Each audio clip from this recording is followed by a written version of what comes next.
Hey fans, we're back with another edition of Hacking TV. This week, some things are heading for extinction, making room for the new. Al Jazeera crashed this week. And some local TV station owners are secretly bailing out before that industry collapses. The TV commercial might be endangered. And even the ESPN Goliath may be tottering. I'm Saul Hansell. And I'm Steve Rosenbaum. Welcome to Hacking TV. Hi Saul, how are you? I am good. There's a lot going on this week.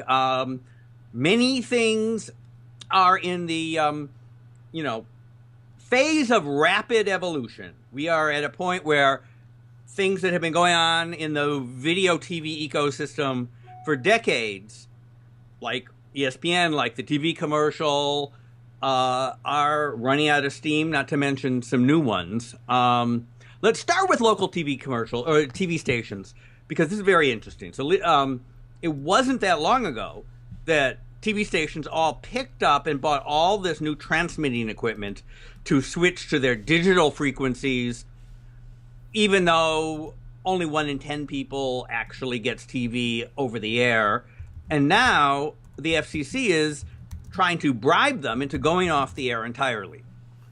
Why do you call it a bribe, though? Why isn't it just a fee?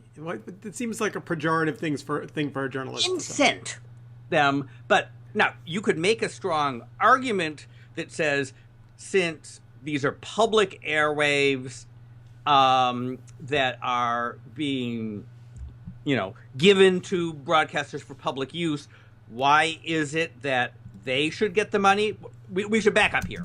On Tuesday last week, was the deadline for TV station owners to file secretly whether they wanted to sell their bandwidth, their frequencies, basically to cell phones, because everything's turning into cell phones. And that money is going to go to the TV station owners rather than the government. And this bothered you. You were incensed. I am. To be too incensed is to be shocked at how the government works, right? Not only do big companies pay money, but politicians seem to think that local TV stations have something to do with something that matters to them, like getting reelected. So the broadcast lobby, is even more powerful perhaps than some other lobbies, but that only goes so far. And the economics is that there's an insatiable demand for wireless bandwidth, and even the digital TV standard, which is a lot more compressed than old analog TV, still is vastly inefficient. And that can be, bandwidth can be used for lots more things. What's interesting, right? I have said on this show before, I am bearish long-term on the local TV business, which is not to say that it doesn't make a lot of money today. It makes a lot of money today. But what would it's an interesting question. Do you put your station up for sale not knowing what the auction price is going to be? Do you put your station up for sale knowing that if everybody puts all their stations up for sale, the price should be lower, but if you're the only one who puts their station up for sale in some, crowded market like New York, your price will be higher. But if at the end of the day you own the bandwidth, and the bandwidth is always going to be, it's like, why is real estate so valuable in New York? Because they're not making anymore. Isn't there always a happy ending exit for a broadcaster? Like, oops, I guess I have to sell for $1 billion. So sad. Well, it's an interesting question. That may be. Let's leave the story of local TV, because we have a lot to cover, and get to this ESPN data, because I'm somewhat suspicious of it, but you think it's actually, Rich Greenfield figuring out what we all knew, and I'll let you talk about the actual piece, and then we can talk about what it means. Sure. So Rich Greenfield is a Wall Street analyst who has been all over the evolution of TV in the digital age, and the single biggest question, if you're a stock market player, and we've talked about this on the show before, is what happens to ESPN, because there is It is the most expensive cable channel, and Rich calculates that $8 a month for the combination of ESPN and ESPN2 times 92 million U.S. homes that pay to get a bundle with ESPN makes for a $9 billion a year business. So, interesting question if you care about money. And so he goes and hires a research company that talks to 1,500 people and says, if you could give up ESPN and get $8 cut off of your cable bill, would you want to do that? 50% of the people said yes. It's not great. Then he says, if you could pay $20 a month to get an ESPN and only package, would you want that? And only 6% said yes. So I like the first number better than the second. I'll tell you why. So if you know that ESPN is currently being force-fed to some percentage of the U.S. population that has cable, it's not surprising if you called 100% of the audience and said, what percentage of you would like to not pay for something you don't use, that the people who do not use it would raise their hand and say, yes, I would like to not pay for something I don't use.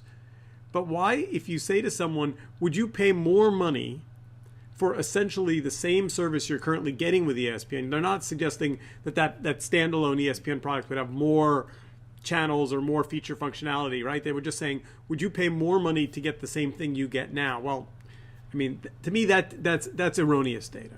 I think I agree with you. It is directional data. Nobody should go calculate based on this that the revenue of Disney is going to be this, that, or the other thing 2 or 3 years from now. But you could argue that the phenomenon of cable tapping into the demand they had with a limited choice and raising the price is going to create a system of vulnerability that, as choices multiply, there is going to be pressure. But again, I think it's not just in one direction, right? Because think about the numbers he picked. If you sell ESPN as part of a bundle, he says it's $8. A la carte, I think generously he says 20. My guess is it would be more like 25. Because it just costs more to deliver. So people may not be better off in an a la carte world. We've said that. And meanwhile, Disney stock took another tumble after this data came out. So there's definitely edginess, uncomfort on the market around the big companies' access to consistent, projectable data over time regarding, if you think back to the good old days of the web, the great fear was that we were going to trade print dollars for digital dimes. Remember print?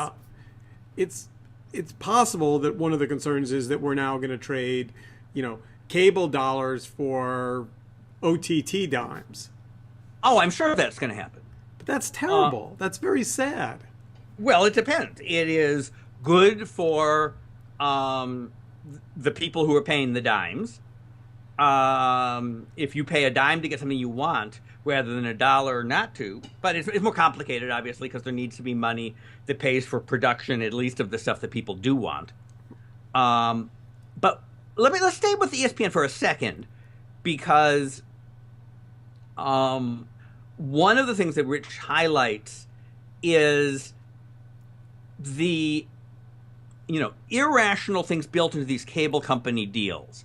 So because ESPN is really popular, Disney was able to get commitments from most of the cable operators to put in the basic tier, meaning you basically can't get cable without paying for ESPN. That's a big deal for them. They can't put it up in a premium tier.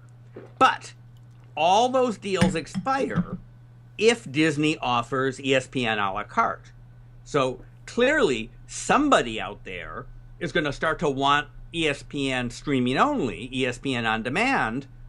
But Disney, the first customer in who pays Disney $20 means they lose some big chunk of that $9 billion. So Disney is now stuck being behind the times not being able to respond to their consumers without really pissing off investors for a couple of years. I as a non-ESPN audience member, I can only watch this drama with a certain amount of, of interest. But let's shift to there were some big businesses that kind of fell off the edge of the cable dial this week, and we'd be remiss not to talk about Al Jazeera.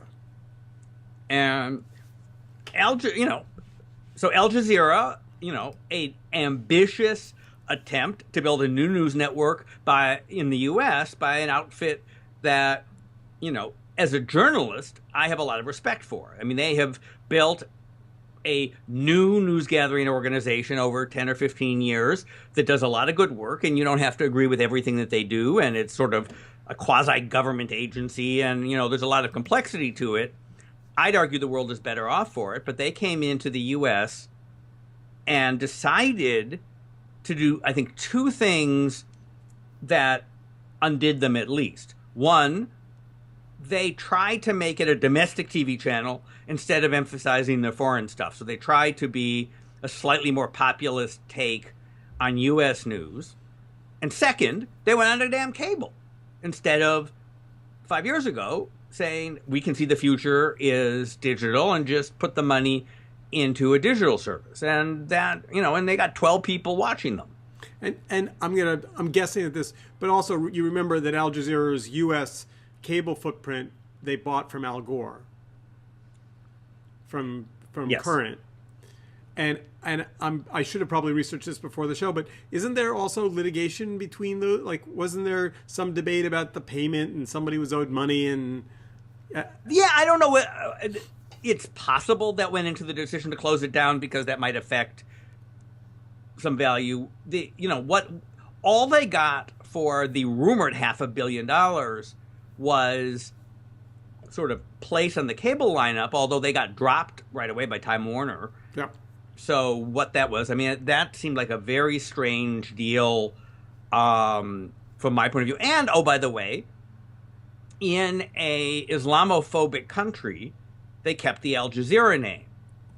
If they had kept Current by Al Jazeera, not lied about anything, but, possibly softened that. And, there are pluses and minuses to that. I wonder if that was even discussed. It's funny. I hadn't thought of that. Could they have bought the Current? Was the Current and how name... much is that worth on its own? Is Al making any money on it? I'm sure Al would have said, and Joel Hyatt, who really ran that thing, with the name, it's $1 billion. But they could have gotten another name, but they, and I mean, they have every right to be proud of the Al Jazeera brand, but it's not. Now I don't know. I mean, the other network, much lower cost, lower investment. So BBC runs a cable news network that you can get in the U.S. that also would be aimed at this sort of upscale internationalist audience, but I don't know what their relative ratings are. I don't think, but they didn't put the kind of money into it. Look, I think the journalism was solid. I think that branding was not well thought through. And I think they could have spent a lot of money trying to convince the world that, that it wasn't, an offshore network trying to elbow its way into the U.S. and they probably wouldn't have been successful at that. I think a less loaded name probably would have been a good idea. But but it is what it is. And I also think that live channels are the worst way to do video news because people are always unhappy, right? They have to tune in live. They don't get what they want. For half the stories are run too long for a given person's interest and half run too short. And if you look at, say, the NPR One app and some of the other things, Reuters TV, which give people some choices, that's the way. I mean, I think that's going to drive the cable networks out of business faster than you would think. Not that anybody pays any attention to them right now. I have to say, I haven't in the past been a fan of live, but I'm now increasingly seeing live come along in some very interesting ways. As a, when people watch 5 hours a day of TV times, everybody in the world, there's going to be room for all kinds of things. Somebody watches Worldwide Wrestling, someone is going to watch live. But if you're talking about volume, I think that every last data point bets against it. Look at, say, for example, Huffington Post Live, right? They just basically closed it down because guess what? Nobody watched them live. But I'm told we had 2 viewers on our live broadcast last week, so thank you for watching and tell your friends. Well, I'm looking at our Twitch feed right now, and according to our Twitch feed right now, we have 23 viewers. Hello out there. Great to be with you. But we're not going to run the chat module yet because that's another whole thing we have to learn to do in real time. So okay, maybe we'll just get Rich Greenfield and Bernie Gershon to debate each other in chat. Yeah, that would be fun. So just to finish that thought about live, sidebar note: this was the week that Periscope had its gathering of. You know what they call this community of people that use Periscope? No, what? Scopers. Doesn't that have a sort of mouthwash contingent? Yeah, Scopers. So the Scopers gathered, and gastroenterological overtones. I'm sorry, and it was a big deal. I have to say, I was excited to see. And it's very different than live news because it really is live personal broadcasting, and the Periscope superfans were in fine form. So I think the world is way better off for that capability, and I think there are going to be moments, certain people and certain events where that's going to be revolutionary and a big deal, and I think most of the time, most people want it short and tight. Speaking of shorter, an interesting little tidbit got thrown into a news story about advertising. The headline was about Turner TV starts advertising lab, but the lead, which was buried, is that Turner, it runs TNT and, a bunch of other networks, is realizing that putting 40% of the airtime as commercials isn't going to work anymore. And they are reducing what the industry calls the ad load because, here's the quote. We believe one of the reasons that people go to Netflix is the lack of advertising. And if we're going to fix the ecosystem, meaning we all should potentially do it. We should be very transparent about what we learn. So guess what? Advertising will be around, but maybe not at 40% and maybe with a little bit of innovation around the format. First of all, I just want to say on behalf of my friends at Netflix, the reason Netflix is successful, the idea that removing the ads is what makes it successful, so disrespects the extraordinary work that they've done. And I just, spent the last 10 hours of the last 3 days watching Making a Murderer. And, I'm still trying to figure out exactly what I mean by this, but it's almost like they've invented a genre. So, absolutely. Without any spoilers, I won't tell you the end or anything like that, but I will tell you one thing. Isn't it also better? So it is so dreadfully boring. What? At places, this Making a Murderer is so dreadfully boring. There are big chunks of it where you're watching a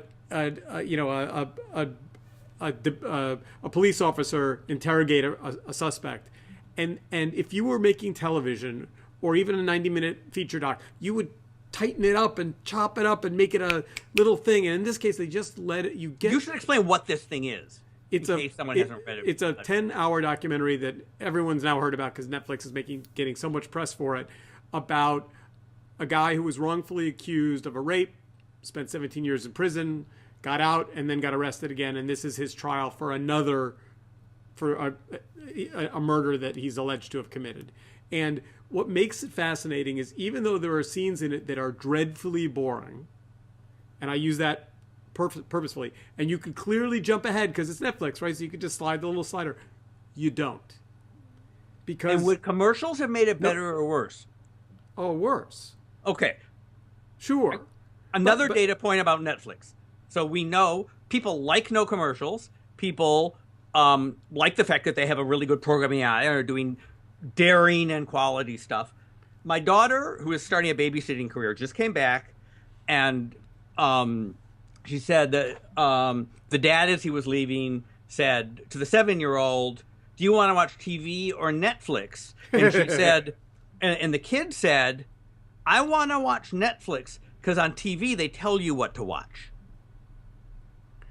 And that's the essence of it. Wow. Was that kid paid by Reed? That kid was just the 7-year-old in the family that moved in across the street from us a month ago. I have yet to meet him, but That's hysterical. But right? So I think that Turner is right that commercials, when if people have a choice between having something in between them and the thing they want to watch, or being able to watch it at their own pace, at their own time, at their own speed, I think he's completely, they're right. But I don't think rethinking the commercial load is going to solve the problem. I think it's, I think it. I mean, you look at what Hulu can put in, and Hulu is owned by the same networks, right? They want to sell as many ads as possible. So, but I just want to. Yeah. There's some feedback here. What's not for me? So I've gotten interested in the fact that there is room for innovation. There was a clip from CES about how Facebook is talking about video ads, and the format that they are pushing is autoplay with no sound. So what they want is, as you're going through this your feed, for you to see little silent movies. And there's something that makes sense. The sound is annoying, but the motion is engaging. And they're building a lot of other tools around how do you build engagement in this world of flip, flip, flip between the next thing. And I feel like too many of what you see in digital video commercials are not respecting the fact that the medium is only something in common with television and some new things. And so as an advertiser, do I have to now make an ad that sells my product without sound? Do I have to? Yes. Because I get paid for that ad scrolling by in my feed. I don't actually know. I haven't looked on what basis you pay, but I happened to do some research on Facebook's advertising the other day, and Facebook now sells in 2015 is estimated to have sold $14 billion worth of advertising. That's more than Viacom, that's more than Disney, that's more than Time Warner, that's more than Comcast, NBC, Universal. And frankly, and if analyst projections are right, next year they're going to sell $25 billion worth of advertising, which is the amount that Comcast, Disney, and Time Warner sell combined. That's a big power in advertising. Wow. That's what I said. I wonder if I've ever bought anything that Facebook's tried to get me to buy, now that I think about it. Has an ad ever worked? Like one ad in 100 is like, hey, you like this musician and they have a concert coming up. And I don't know if I've ever bought anything, but I'm happy to see that ad and I would consider it. A lot of what they do is the sort of retargeting ads. Hey, you were shopping for something on Walmart.com last week. Don't you still want to buy it? Which I find sort of annoying, but we'll see. So we got to spend a minute and talk about VR, because I always like talking about VR because it always makes you mad, and it's always fun to make you a little mad. Okay. So Goldman Sachs has data out this week saying that VR will be bigger than TV in 10 years. What is the logic? big is better? But so my analogy here is VR is like video games. It is a very powerful, immersive medium that is expensive to make. So we are going to have a smaller number of VR things. Not everything should be on VR. Only things that are people will pay enough money for to cover the production cost. So the report says that you have to start by thinking about VR not as these big bulky headsets that are going to now look antiquated, but more like sunglasses. They're going to be wireless. I believe that 100%. And I just keep thinking back. I'm not thinking about the consumer experience. I'm thinking about the producer experience, because you have to, instead of focusing your frame on one view, you have to pay to build a 360-degree set or otherwise finesse and justify why are you doing this in VRs. And so that just costs more money. So it does, or it creates a different production paradigm where people just expect that if they look behind the camera, they're going to see a crew. I mean... And what... that's interesting the first couple times, but... is the appeal of seeing the crew make a medium that's bigger than television? Goldman says it does. And they're never wrong. Are they trying to get? I'm not saying it's wrong. I mean, look. What do we know? We know that creative human beings, when given new tools, will invent cool things that none of us could have predicted in advance. So there's absolutely no question that you create a tool like VR and all kinds of people will do shit with it that we don't know what it is. And there's a bunch of things we do know. Sex, violence, interpersonal communication. There's some things that people do with every medium. I think that if you think about how people use Facebook today, and you think about the fact that you could put on the Oculus Rift goggles that Mark bought and be able to have 4 or 5 of your college buddies in a room hanging out watching a football game, and the screen's in the middle and a bunch of your friends are on either side of you. I think there are ways that I can imagine it being very communal and very engaging on the Facebook social network level kind of tomorrow, like overnight. If I have to bet on what becomes big, I tend to bet on the simpler the better. Whatever it is that Twitter has achieved, it is achieved on radical simplicity. I think a lot of what Facebook has done has been reducing, choices, making one option, and creating a lot of other things, which are, the news feed. You don't have to think about what you want to watch. And, there's lots of complexity. But I think that photo sharing, because snapping a picture is easier. We'll see. I'm not saying it's not going to be anything. Well, but we'll see. I think we do have to shoot a VR episode. We just have to, right? For the same reason we're live streaming. Just to play with it. So we have time for one last thing, which is maybe a little bit inside baseball, but I wanted to do it, and you generously agreed. I think the fact that the VLC has made its way onto Apple TV is a really big deal. So explain to us what VLC is.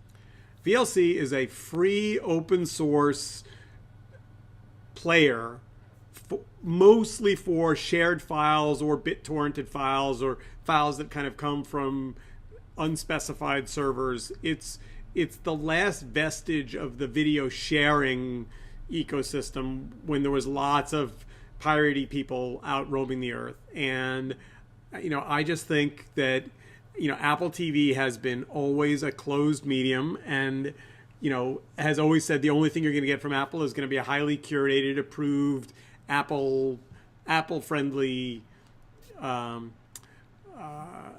feed, and for them to let VLC on, I think is a big deal. Which I agree with you, right? The open ecosystem on Apple TV changes a lot. Now, VLC and Plex, which is a similar but commercial product, have been on the iPhone and the iPad for a long time. And so it's an interesting question. Why aren't they, was Apple going to sort of start to apply the same rules from iOS to Apple TV? And it seems like mostly they are. One of our big mysteries on this show is why the same rules don't apply to Amazon Prime, which is on iOS, or Amazon Instant Video, whatever they call that, their video player, but is not on Apple TV right now. But And with that, the bell has rung on another half hour, another fabulous Hacking TV half hour. And I have every reason to believe that we'll be back a week from today with an enormous number of more news stories, because clearly, the award season's heating up, the tech season's heating up. We've got NAB coming down the road. There's a lot going on. So there is a lot going on. We're going to be here. Can we say that we're going to be on live at 7 next week yet, or not? Sure, let's say it. Let's go for it. We'll be here. So live at 7 on Twitch. Correct. Twitch TV. And you can just type Hacking TV into Twitch and you can get to our live stream? I think so. Okay. So we're there if you're there, and we might even figure out how to use Twitch and the chat feature at some point. But in the meantime, till next week, keep on hacking. Keep on hacking. See you, Saul.